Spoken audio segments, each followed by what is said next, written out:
Could be 0.5. Yeah. Ooh. Then you get decay, which is 7.2. So good question, though. Good question. Yeah. So you can't say that. You could say. All right, so that's an example. This is what it's being multiplied by every time. The thing that changes is the exponent. It could be a squared, could be 3, could be 4. You could stick anything in there. Multiplied by every time. Multiplied by every time. That's what the B is. Yeah. So you could have 2 times 3 squared, 3 times 3. 2 times 3 times 3 times 3 times 3. So the function's being multiplied by that base number, okay? All right, let me show you what the graph looks like. I'm going to make a little x and y axis up here of the parent function because I really don't do that in the notes. The parent function is this, parent or basic function, whatever you want to call it.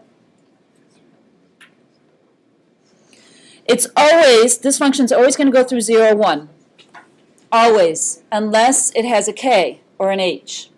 But this one doesn't. So it's always going to go through 0, 1, and 1, whatever b happens to be. So the point I know for sure with the parent function is here, 0, 1, and it always goes like this. Are you ready? This is the tricky part with exponential functions. You have to draw them carefully. This comes from the left side here, but it never goes below the x-axis. It's really close to the x-axis. It crosses through that point and then climbs from left to right. But don't ever make it go below because that's not right for this particular function, okay? Yes, because the x-axis is called a special word, and I'll tell you why.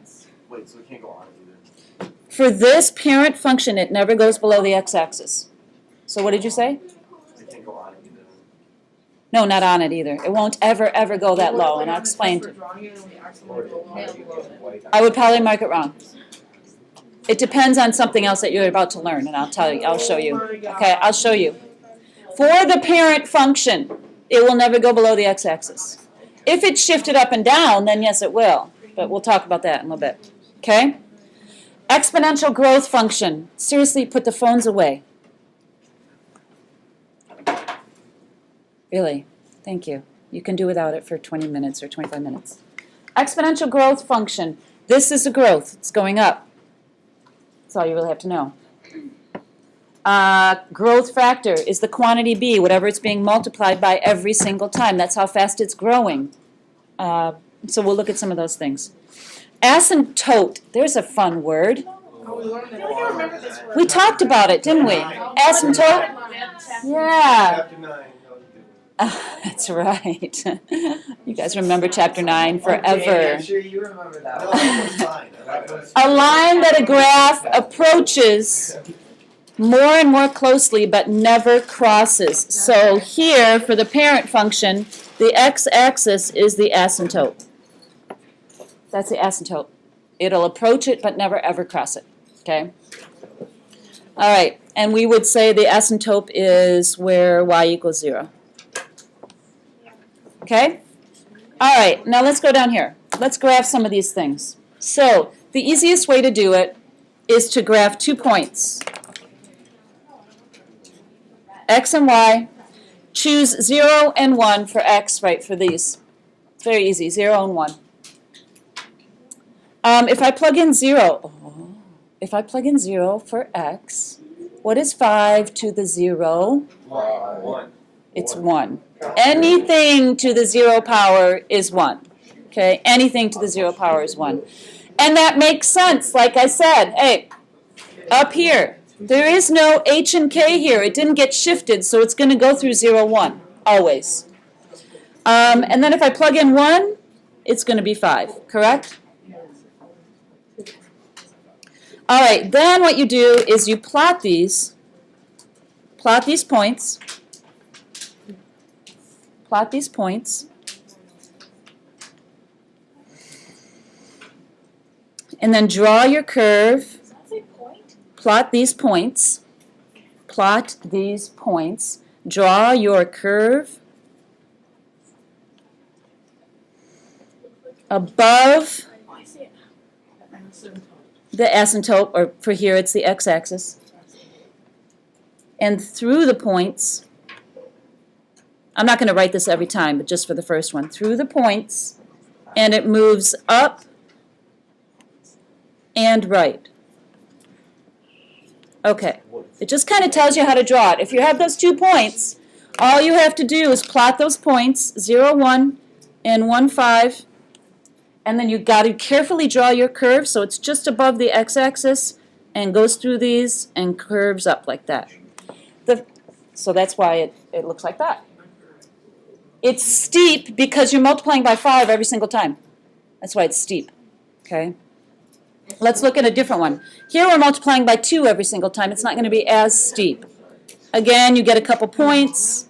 0, 1. You know it's going to go through 0, 1. There's no shifting going on here. No H and K, which is on the back side, okay? And then if I plug in 1, what am I going to get? 2. So plot those 2 points, 0, 1, over 1, up 2. And then you know its growth. It's going to go up this way, so you never go below the x-axis, but as close as you can get and climb up. See, it's not as steep because this one you're multiplying by 5 every single time. This one you're multiplying by 2. It doesn't grow quite as quickly. Oh. Okay?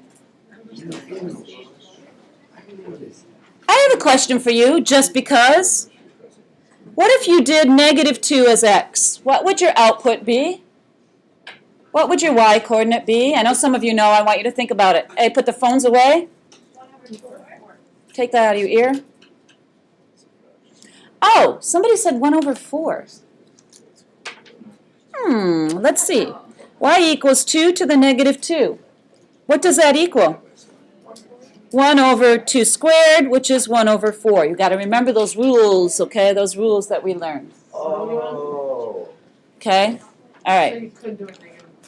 But you really only need to do these 2 when there's nothing moving around on it. Okay, so turn it over. All right. We need to write the general form with H and K. General form. Should have been on these notes and it's not. A times B to the x minus H. What does H do to your graph? Horizontal. Yes, it's horizontal. It's left and right movement. And what does K do to your graph? Up and down. And what does A do?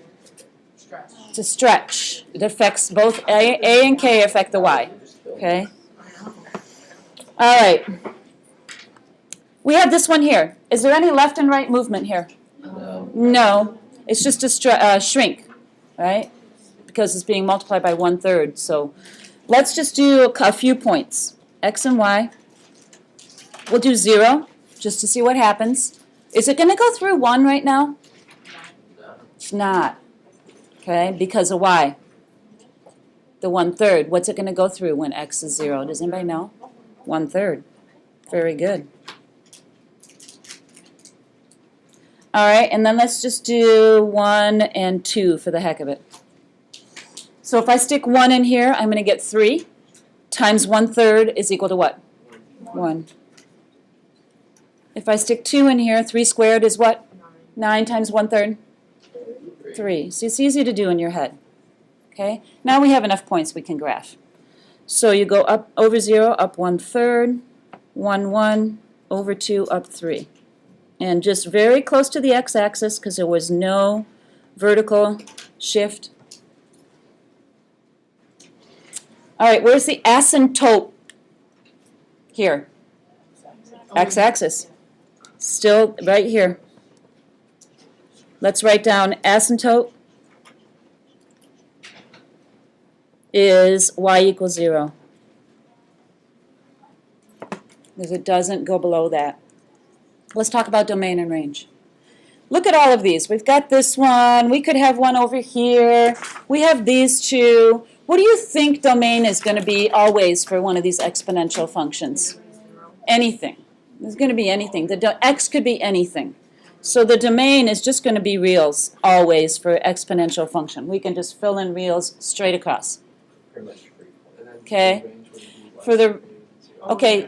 The range is going to be what? Y is it not greater than or equal to? It does touch. Never is going to hit 0. So very good. Y is greater than 0 for this one. For this one. Not equal to because it doesn't touch. Okay? All right, let's look at this one. This is our B. Here's our A. It's a what number? What does that cause our... Yeah, it causes our graphs to flip.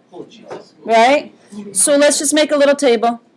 Let's just do 0, 1, and let's just do -1 for the heck of it. So if I plug in 0, what am I going to get from my output? Careful, -1. -1. If I plug in 1, what am I going to get from my output? -7. And I hope everybody understands that. I know some of you are answering, but I hope 7 halves to the 1 is 7 halves, and then you have to make it negative. -7 halves. Okay, if I plug in -1. No, you can't do that. No, it's going to be What does the -1 cause this fraction to do? Flip. And because if you distribute that -1, it'd be 7 to the -1, 2 to the -1. When you have a negative exponent, you change the positions and makes it positive. So it's 2/7, -2/7. -2/7. Okay, now this is a kind of a pain to graph, but you can kind of get the sense of what's going to happen here. So it's over 0, down 1, which makes sense because we did not have an A in there that affected that original point. It just flipped. Over 1, down 3.5. And then -1, -2/7, which is like less than half, so it's something like that. Jesus Christ. He might help you if you pray to him about your math. But don't say that too loud. It's kind of offensive in a way to some people. Okay, there we go. What's the asymptote? It's the same thing. Asymptote is y equals 0. What's the range? Y is less than. Yeah, all the y values are going to be less than 0. Y is less than 0. Shoot, but I already wrote it. Well, change it. Oh, look at the next one. We got all sorts of stuff happening to it. We have a H and we have a K. Yeah. Let me ask you this. Which one affects the domain? The 1. H. Which one affects the range? 1 and The K, right? Okay. So let's just make a few points because we can.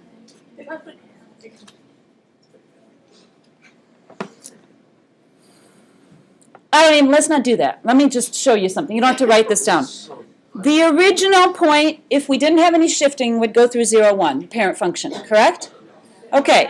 You told me that the H affects the horizontal movement, so which way is this going to go? Left, and then what? Up 1. So I know my graph is going to go through that point. So you can kind of look at it like that. Or you can just do some points. I'm going to pick 0, 1, and let's just do -2. -2 is going to be 2. That's pretty easy. I haven't done 0, so talk me through 0 here. Yeah, 0 plus 2 is 4 squared. 4 squared, which is 16. Times 2 is 32. It won't fit. It won't fit on this graph, but Thank God. it's going to be huge. 33, right? That's so simple. So if we want, it'd be way up here somewhere. That's not going to work because this one is not a point, right? That's my parent function. So 1 is, I didn't do 1 either. Let's do -1. Make that a negative. I have that number. It's 9. -2 is 3. So let's see what happens when we graph these two. Can you get these off your calculator? Sure. On the test, I don't know. But for now, okay. I don't, probably. Let me tell you, we had a, okay. So, this is just graphing. You're going to have to do some graphing tomorrow. Now, this is how you can use this. You want to talk money? No. Money. Let's talk about money. Exponential growth model. All right. So you might have seen this before, but I think we've done this before. Let's talk about what these parts. These are exponential growth. A is like if you take your rich uncle gives you $2,000 and you put it in an account and leave it there. And That's your A, that's your initial amount. So initial amount. This is talking money here. R, what do you think R would be if we're talking about the bank and when you put money in and what happens? They give you interest, right? It's the rate of growth. But you have to put it in a decimal form. Decimal form. What do you think T is? How long you have it in there. Correct. Time. Okay, now, this part of the equation, the 1 plus R, is called your growth. I don't have room there. I'm going to go over here. It's called your growth rate. How fast it's growing, the 1 plus R. Okay? So that is a lot of words. It's just showing what each part means. Compound interest. Let's look at this one. It's very similar. Very ugly. Yeah, but you actually make more money on compound interest because you could get interest like 6 times a year, which is unlikely, twice a year, every day. Who knows? Have you ever seen, please put your money in our bank with compound interest of whatever, whatever. That means they give you interest multiple times a year, sometimes just 1 a year. But so what they're doing is they're giving you interest on your money plus whatever interest you earned. That's compound interest, and it just keeps growing.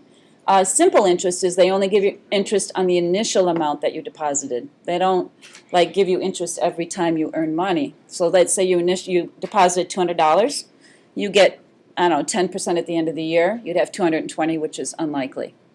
Then the following year they give you another 10% on that initial 200. That's simple interest. Compound, at the end of the first year they'd give you interest on the 220.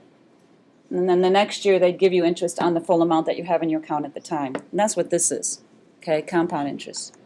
So, do you have to understand that? No, I'm just kind of telling you. P is the principal. It's still the starting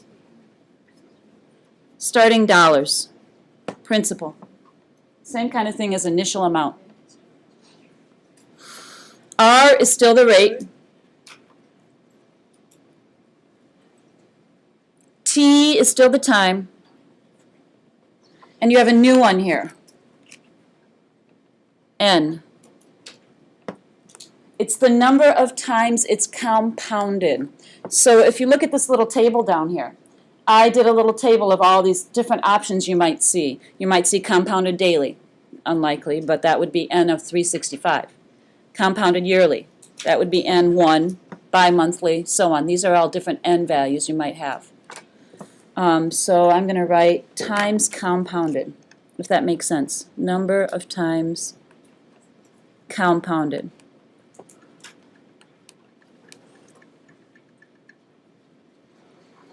Do you have to memorize these? Yes. I don't know. I'll let you know tomorrow. I can't remember. I will. Well, I'll let you know. Then just ask again. Let's use a couple of these. By the way, 7.1 is way longer than 7.2. Okay. In 1970, the population of Kern County, California, where Bakersfield is located, was about 330,000. From 1970 to 2000, all right, stop a second. If we're starting in 1970 with 330,000, what part of my formula would that be here? A, your initial amount. That's your A. We're starting in 1970. The county population grew at an annual average rate of about 2.4%. So we're looking at this model because we're not talking money necessarily here. So 2.4% would be what? R. But I have to put it in decimal form. Thank you, Alex. Yep, in decimal form. Write an exponential growth model. That means you're not solving anything, you're just writing an equation that you could use for this particular situation and plug any year into it. Okay, so I'm going to write using this exponential growth model. Y equals my initial amount, which is 330,000, times 1 plus 0.024. I know I'm not done yet, so don't say anything. You know where I'm going with this. T.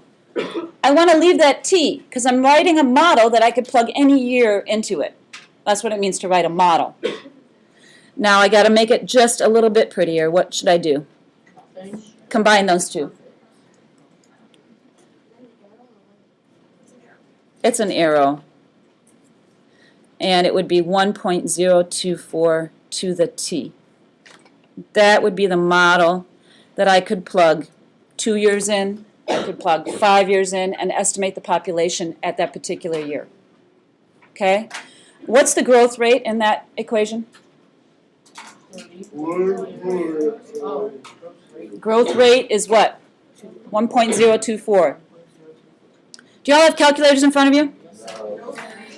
Tell me, using your model, what would be the population in Kern County in 1990? Try it. In 1990. So you have to think about that.